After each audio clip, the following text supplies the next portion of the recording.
परिवर्तिनी एकादशी, जिसे जलझूलनी एकादशी के नाम से भी जाना जाता है, हिंदू धर्म में अत्यंत महत्वपूर्ण मानी जाती है। यह एकादशी भाद्रपद मास के शुक्ल पक्ष की एकादशी तिथि को आती है।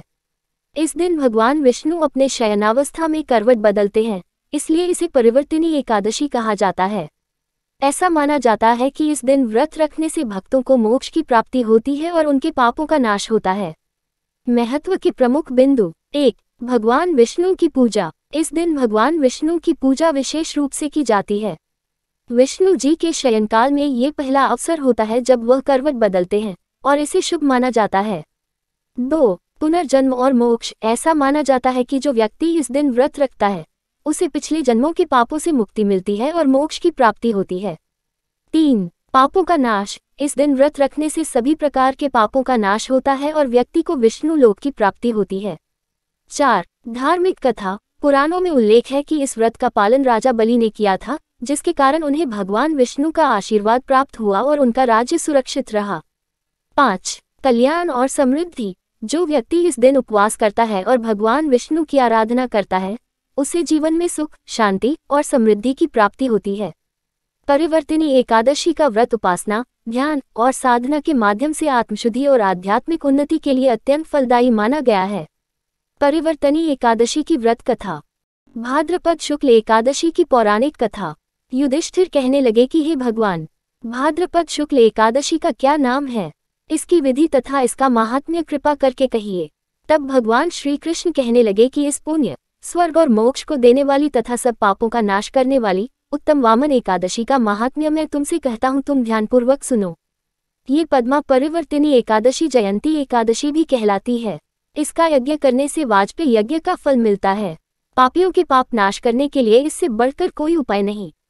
जो मनुष्य इस एकादशी के दिन मेरी वामन रूप की पूजा करता है, उससे तीनों लोग पूज्य होते हैं।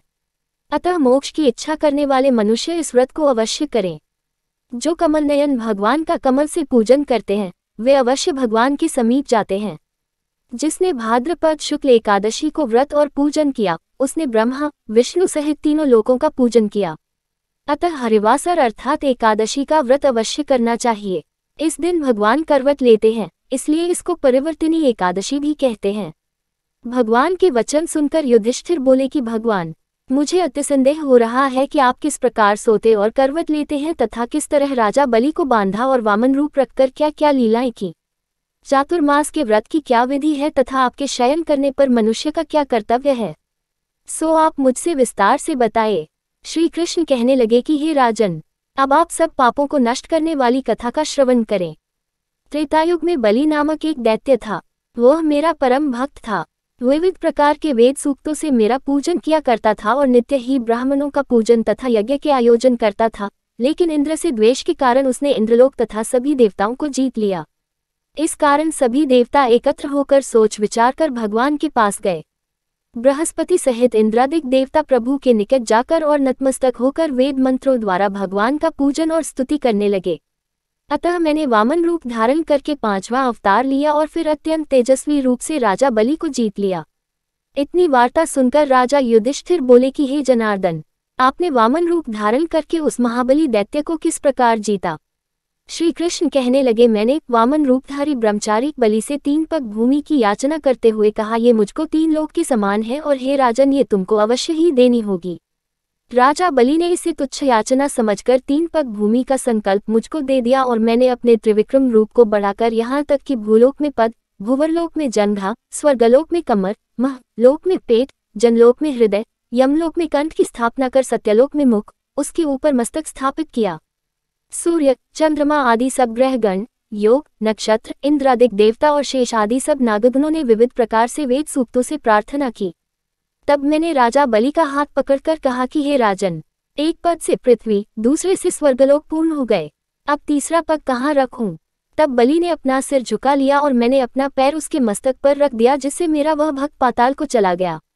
फिर उसकी विनती और नम्रता को देखकर मैंने कहा कि हे बलि, मैं सदैव तुम्हारे निकट ही रहूंगा। विरोचन पुत्र बलि से कहने पर भाद्रपद शुक्ल एकादशी के दिन बलि के आश्रम पर मेरी मूर्ति स्थापित हुई। इसी प्रकार दूसरी क्षीर सागर में शेषनाग के पष्ठ पर हुई। हे राजन, इस एकादशी को भगवान शयन करते हुए करवट लेते हैं, इसलिए तीनों लोकों के स्वामी भगवान विष्णु का उस दिन पूजन करना चाहिए। इस दिन तांबा, चांदी, चावल और दही का दान करना उचित है।